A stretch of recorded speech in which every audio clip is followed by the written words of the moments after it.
Front right. John, a lot of you guys have talked about being clueless about last week's news and kind of what the future holds going forward. How frustrating is that? I'm new to that, by the way. Yeah. And like, how frustrating is that? And then what's the biggest thing that you would like to know, or what's the biggest unanswered question to you? Questions? Dan? John, I know you tried to mostly not pay attention to the noise throughout this whole last couple of years. But with what happened last week, is there part of it that's almost a little bit freeing, knowing that player opinion just isn't really that important for the future? I'm not sure I know how to answer to that. I think to an extent they value player opinion. They've certainly heard us throughout the whole process and in some of the issues. But we're certainly in a spot in time where there's a big question mark, right? Where we don't have the answers we would like, so it's hard to say here and early this year. Front right. John, a lot of you guys have talked about being clueless about last week's news and kind of what the future holds going forward. How frustrating is that? I'm new to that, by the way. Yeah. And like, how frustrating is that? And then what's the biggest thing that you would like to know, or what's the biggest unanswered question to you? Well, there's a lot of not answered questions. And it's tough when it's, as a week before a major. I mean, I'm trying not to think about it as much as possible. I think it gets to a point where you want to have faith in management, and I want to have faith that this is the best thing for all of us, but it's clear that that's not the consensus, right? I think the general feeling is that a lot of people feel a bit of betrayal from management. I understand why they had to keep it so secret. I understand we couldn't make it through a packed meeting with more than 10 minutes after people spilling the beans right away and some article about you guys already being out there. So I get it. I get the secrecy. It's not easy as a player that's been involved like many others to wake up one day and see this bombshell, right? So that's where we're all in a bit of a state of limbo because we don't know what's going on, and I don't think how much is finalized and how much they can talk about either, right? So it's a state of uncertainty that we don't love, but at the end of the day, I'm not a business expert. Some of those guys on the board and involved in this are, so I like to think they're going to make a better decision than I would, but I don't know. We'll see. There's still too many questions to be answered. I was at home taking care of the kids. Yeah, no, I was just having my normal morning, making coffee and breakfast, and basically texts just started flowing in. I thought my phone was going to catch on fire at one point about so many questions that I just couldn't answer. Right? That's basically what it was. I think it was that day. At one point, I told Kelly, I'm just going to throw my phone in a drawer and not look at it for the next 4 hours because I can't deal with this anymore. We're going to take a few. Please join me in welcoming two-time U.S. Open champion Brooks Koepka. Brooks, how does it feel to be back at a U.S. Open? Yeah, it feels good. Excited for the week. Playing really, really well. And yeah, I've always liked U.S. Open, so it'll be a tough test this week. The course is a little different than other U.S. Open tracks. Can you talk a little bit about your experience here and what you've seen so far? Yeah, I've only seen the front nine. I haven't seen the back. I'll go see that today. I was told the back nine, the rough's a little bit deeper. Some long par threes, I do know that. But yeah, it'll be interesting just to see the whole golf course, then probably get back to you on that. We're going to open up to questions. Right here, front. Hi, Brooks. Timothy Parker, Spectrum Networks, Los Angeles. Obviously, last week's merger was a big deal. Do you feel like there was vindication for you? And also, do you think there will be any animosity still out here between players this week? I don't think there's really been too much animosity between players in general. I think that's been a lot more constructed from the media side than the player side. But I haven't paid too much attention to it, honestly. I've been trying to prep for this week. I'm just trying to make sure that I come into a major championship. There's 4 weeks a year that I really, really care about, and this is one of them. And want to play well. So I wasn't going to waste any time on any news that happened last week. I saw it. I was sitting at Grove. at the bar there, having breakfast, and I saw it on TV, watched a little bit of the interview, and then that was it. Just went out and practiced. So no, like, extra vindication, do you feel relieved or vindicated, anything like that? It didn't matter to me. Like I said, I'm trying to focus on this week. I think that's why I've been really good at majors, honestly, too. Been able to We're put it going all to Doug aside. on your left. A couple things, Brooke. Do you recall the last time you felt healthy and stunk in a major?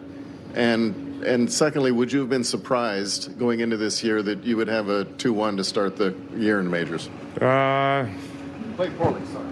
Yeah, no, I mean, I feel like I've been playing well for a while. It happens every year. I feel like I'm playing pretty good. It's just the results aren't quite there from maybe January, February, March, and then it kind of kicks into gear and everything kind of starts clicking for me.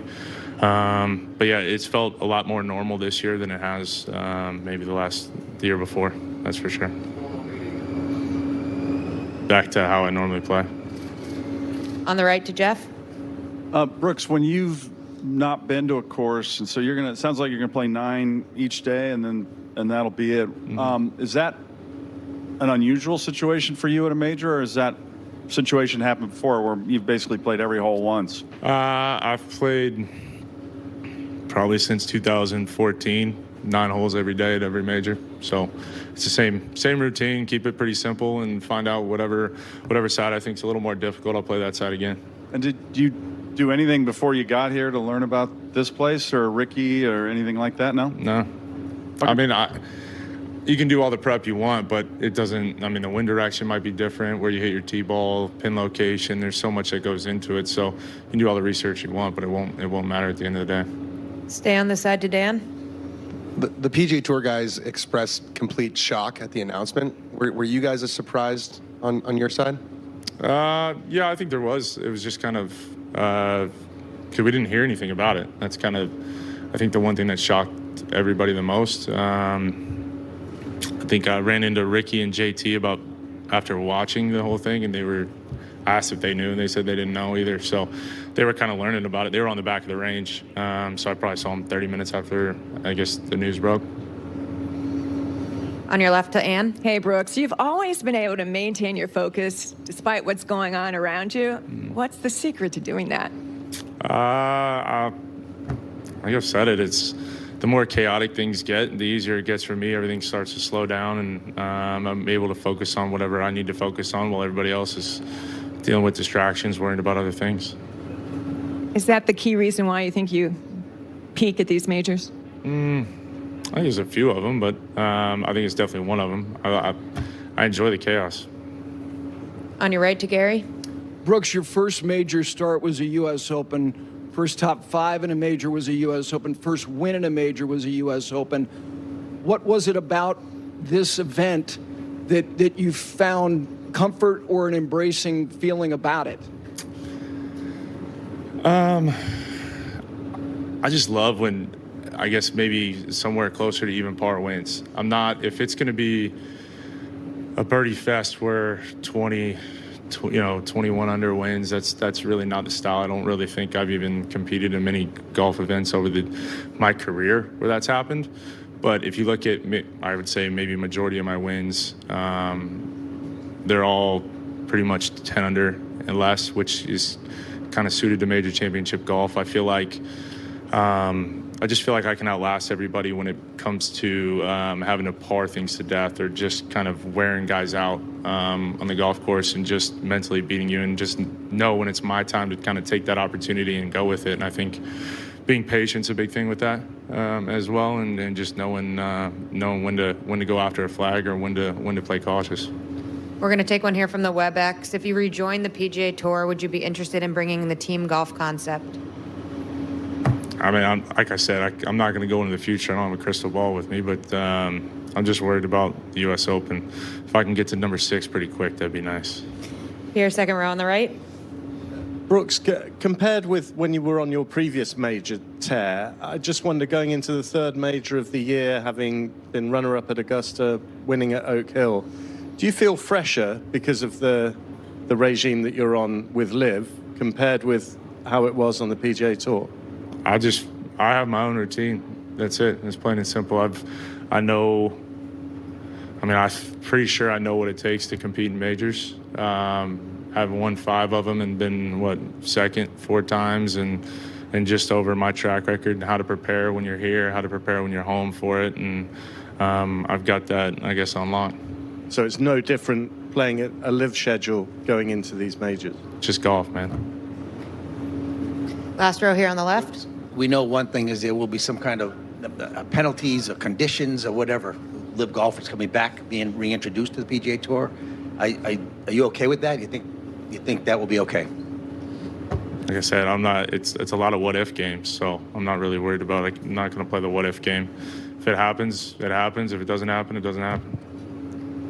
On the right, on the rail, 2 in a row. Hiya, Brooks. I appreciate that we're dealing with a lot of unknowns at the moment, but in Augusta, you touched upon the fact that you may have made a different decision 12 months ago if you'd known how your body was going to heal up. So if this were to happen, would you be one player who would want to play PGA Tour golf again? Yeah, I mean, there's always, right? You have your favorite events. Like I've always enjoyed Waste Management. I thought that was a fun event, but I think that kind of goes into the whole thing with like the chaos, right? Like there's a lot of people, a lot of things going on where it's a lot of fun to play, and I've enjoyed it. I've won there twice. That's one place I guess I've missed playing. But yeah, I'd have to go through the whole schedule. I mean, Memphis, I've always played well. There's certain events, right? You always liked. Even Dunhill, I've always liked Dunhill. I thought that was a fun event. I mean, St. Andrews is my favorite course in the whole world, so I'll take any chance I can get to go play there. So, aside from the courses, are there things you miss about, seeing pals of yours week in, week out? Yeah, absolutely, right?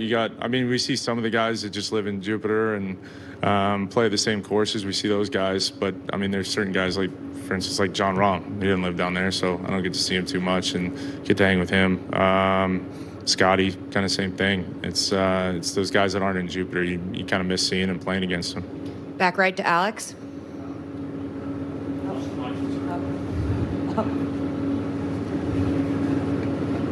Brooks, at what point in your career did you decide that majors were the thing for you? I don't know, probably growing up, right? Because at the end of the day, I think one thing that was always kind of harped on me was you knew how many majors Jack, you knew how many Tiger has, you knew how many Arnold Palmer has, you knew how many Gary Player, you knew how many Watson, all these legends, but I never knew how many PGA Tour events or wins they had total. But I could tell you each, going down the list, how many each of them have won. So that was kind of, it's pretty obvious, right? That's what you're judged on. It's major championships. You look at basketball, you judge on how many championships you've won, not how many games you won. Same thing in every sport. And how gratifying is it to be able to say that you're on 5 and going to 6? Yeah, it's not. Don't get me wrong. It's better than 4. Looking for 5. So that's definitely a lot better. But yeah, it's like I said, double digits. That's what I'm trying to get to. I think it's. I don't think it's out of the question for me. I think the way I've prepared, the way I've kind of suited my game for these things is it's going to help me. And like I said, I'm only 33. So I've definitely got quite a bit of time. I just got to stay healthy and keep doing what I'm doing. Straight back to Dylan. Yeah, Brooks, it's been a crazy 12 months for all professional golf, but it seems kind of strikingly crazy for you. When you think about this tournament last year to where you are now, how different do you feel? Yeah, I feel like a new person, right? Was definitely more confused last year, just trying to figure out why I was feeling the way I was feeling. I felt like I had enough time from surgery to that point, and it's like anything, right? I tried to come back too soon, and then it was like, oh well, if I can walk 18 holes, I can play golf. So just kept playing through it and never let my body heal. And then from there, I just created some bad habits. And by the time you actually figure out that you're starting to get healthy, you've got to get rid of those bad habits. And then it's a whole new process. And it just takes a long time. Any athlete that's ever been injured really knows what it's like. It's not fun. It's painful, but you just got to suck it up and deal with it. if you could go back and do it again, is that the main thing you would change? Just take a little more time off? Yeah, I think I would. Yeah, I definitely would have taken probably 4 or 5 months off, maybe the whole year off. A few more right here on your right. Brooks, from what you saw on the front nine, what do you make of the risk reward that the course offers, and also how do you see 6, and what's your approach perhaps to that hole? Well, you can't see 6, so yeah. Yeah, there's a few blind tee shots. I'm not a huge fan of the blind tee shots, or even blind shots going in the green. I've never been a real fan of it. I like to see where your golf ball goes. But it's a tough golf course. These bunkers are incredibly soft, which I found quite interesting. So if you're in these fairway bunkers, it's extremely penalizing because you're not gonna get a good lie, number one, and it's not like the ball's gonna funnel to the middle of the bunker. If it goes into the lip, it's gonna stay there. It could plug, or if it gets in the back, the rough around these bunkers is quite difficult too, so it's never gonna quite chase in. And you can get some interesting lies. You really got to pay attention to where your misses are. You can be a little aggressive off some of the tee lines. But I don't think on the front that it's too rewarding.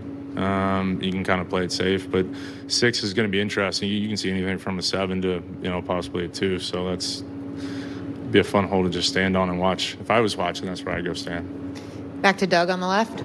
Appreciate where you stand on the majors. I think we all know it by now, but I'm really curious, just coming from your perspective of how you got here in the first place, of not getting through second stage, challenge tour, working your way up just to get a regular spot in the majors.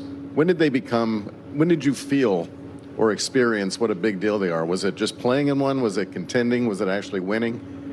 Can you kind of go back to some of those moments? I think contending definitely makes you appreciate how big these things are. What was your first contention? It felt like contention to me, but it probably wasn't. It was at Pinehurst. It was at 2014, Keimer won. I mean, he blew us all away, but I mean, I felt like I was in contention. I think we were all playing for second place, really, but like, yeah, that was kind of the first taste of it. But I mean, I also got a taste of it kind of early on. It was funny. I qualified as an AM for the U.S. Open in 2012, I believe. Yeah, played there. I think I had the lead after 9 holes, and then saw my name on the leaderboard and just gagged it up on the back 9. So it was like Augusta all over again. But yeah, so I understood the magnitude kind of right away of what it was, but it was, I don't think, and then, I mean, I think back to 13, I played the final round of the PGA with Tiger too. So I got introduced a lot early. I felt like that kind of really helped learn different things. Like, I feel like I'm really good at learning from mistakes or what goes on, and like I'll sit back and reflect for like 2-3 days, whether it be right after, give it a few days, and really truthful, honest with myself of why things happened the way I did. What was I thinking? What was my thought process? How did I execute it how I wanted to? Was it just kind of unlucky? All that goes into it. But I think if you're truly honest with yourself, you'll figure out why. If you plead not to lose at Augusta, is that the first time that ever happened? I mean, I can't give away what I was doing, but yeah, it didn't work, clearly. But I mean, I'll be honest with you, I told everybody at PGA I was never going to let it happen again. So I know how to make adjustments and really figure out what goes on, and that's, I think, probably one of my biggest attributes that I think I have. 2 more front right. I know you said you haven't played the back 9 yet, but 15 obviously is a pretty unique hole and could be as short as 80 yards depending on the pin location. What do you hope to get out of it when you practice, and like what do you want to learn about that hole? I mean, I'll just tell you what I do every hole. I just I figure out once I get to the fairway, just figure out what's the best spot to look, go in for the green. With certain pin locations, try to figure out which is the best side to miss. There's always one side that's better than the other. And then, honestly, I just stand in the middle of the green whenever I get back. When I get to the green and look back, and it's as clear as day. I just play the hole backwards. I think standing on the middle of the green, looking back towards the tee, or the fairway, whatever, depending on what you can see. It makes it very clear how to play the hole, what's the proper way to play it. And then from there, it's just a matter of pin locations. Hey, if this pin location's here, I'm going to do this. This pin location's here, I'm going to switch this up. Maybe it might be a completely different side of the, right rough might be way better than the left rough, but the left rough is good 3 times. Just different things like that. Straight back to Sean. Brooks, you used the term chaos to talk about majors, U.S. Opens, and how maybe you like the chaos. What is an example of chaos or the visual of what chaos looks like to you? First one that popped in my head was maybe Shinnecock, right? Everybody was bitching, complaining. I just felt like they were all so focused on the golf course, they kind of forgot about what was going on. That they were there to play a major championship instead of, okay, the greens are pretty fast, but if you leave yourself an uphill putt, it's not too bad. Last question right here. Brooks, of your 5 major victories, what's been your favorite and why? This last one, for sure. Yeah. They all mean something different, but this last one, for all the stuff I had to deal with, all the pain, the tears, all the stuff that went into it, like I said, there's probably maybe 5-7 people in this whole world that really know what I went through, and that were there kind of every step of the way, and I think they enjoyed it maybe even more than I did.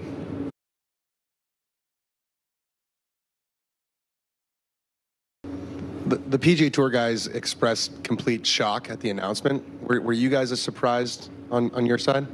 Yeah, I think there was. It was just kind of because we didn't hear anything about it. That's kind of, I think, the one thing that shocked everybody the most. I think I ran into Ricky and JT after watching the whole thing, and they were asked if they knew, and they said they didn't know either. So they were kind of learning about it. They were on the back of the range, so I probably saw them 30 minutes after, I guess, the news broke. Right here on your left. Hi, Cam. Obviously, so much chat going on about where the world of golf is at the moment, and so many unanswered questions. Are you able to tell us whether you have had assurances that LIV will continue into 2024? Yeah, I really know as much as you guys know, to be honest. I haven't been told much at all. I'm just taking it as it goes along, and yeah, I guess if anything comes up, I'll let you guys know. But for the moment, it's just trying to play the best golf I can and trying to win a US Open. And I know we're dealing in hypotheticals here, but if LIV were to finish this year, would you want to return to the PGA Tour next year? Yeah, I mean, that's another pretty hypothetical question. I'm unable to answer that one. On the right, Adam. What was the reaction like with the other LIV players after the news broke last week, and when talking with your teammates and stuff? What was your kind of first reaction when you first saw the news? I guess the first reaction was, I thought it was kind of a joke that had come out. And then HE gave me a call and kind of explained what was going on. He didn't really explain too much. I think there's still a lot of stuff to be worked out, and as time goes on, we'll get to know more and more. But there's definitely a lot of curious players, I think, on both sides as to what the future is going to look like. You explained why. Any other questions for? Right here on your right. Hi. So the PGA, as I'm sure you know, has been under criticism for discouraging players from joining LIV and then merging. Did you feel, any confirmation that you had made the right decision by going to LIV upon the announcement of the merger? I think I've made the right decision anyway. I'm very happy with where I'm at. I obviously made that decision for a few different reasons, but yeah, it's too early to say, I think, with what's going to go on here. Like I said, I know as much as everyone else, and yeah, it's going to be interesting to see how the next kind of few months, maybe even year, kind of plays out. Stay on your right, back to Michael. Thank you. Phil Mickelson can complete the career Grand Slam here this week. Have you gotten to know him, and what's he like? Yeah, I mean, I've got to know him a little bit more.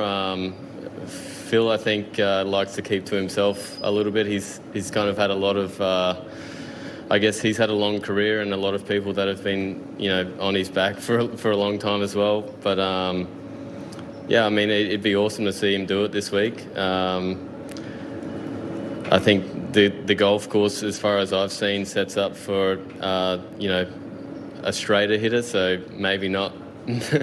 But we'll see how it goes. Perfect. Back on here on the right. Oh, right here. To Bob. Was Yasser's call to you before the announcement or after? Did you know about it when he called? And when you did speak to him, did you have any questions for him? It was just before. It was just before it went on CNBC. It was probably 10 minutes before. He said, "You can watch the interview if you like." I think he was probably calling a few different players, so the call was kind of short and sweet. But yeah, he kind of, I guess, didn't really explain much, but just kind of explained what was going to happen on that day, and there was still a lot of stuff to work out. Yeah. Front right. There was some news announced last week involving the PGA Tour and LIV and the Public Investment Fund, and I was just wondering if you've been able to make sense of it and if you know where the future of pro golf is now headed. I know as much, if not less, than you, so I'm probably not able to make a real opinion. It's a lot to take in. It obviously took all of us by surprise. So yeah, it's just, at this moment, it is what it is. I look forward to maybe learning some more about it and what exactly the deal is. I was on the phone quite a bit that Tuesday with players. And on your left, Ann. Hi, Colin. With everything going on off the course, all the distractions, all the noise, how do you stay focused with your golf game this week? I don't know. I've been pretty good about just taking myself out of everything that's going on. I mean, it is what it is. I can't control what's going to happen. None of us can, no matter what we write up or what we say. So, look, this was a major that I cared about when I was in college, and I knew about LACC hosting a U.S. Open. I didn't know where my path was going to be. I didn't know if I was going to be on tour, if I was going to have to qualify for this. And 4 years. This is pretty much 4 years since I've turned pro. I didn't know where I was going to be, but this is the one that I wanted to make it, and the one I wanted to be at, just because it is home for me. So, can I ask one more? Where were you, and what was your reaction to the news last week, PGA Tour and PIF? I was at the gym, and so I didn't really know what was going on. Still don't really have a clue.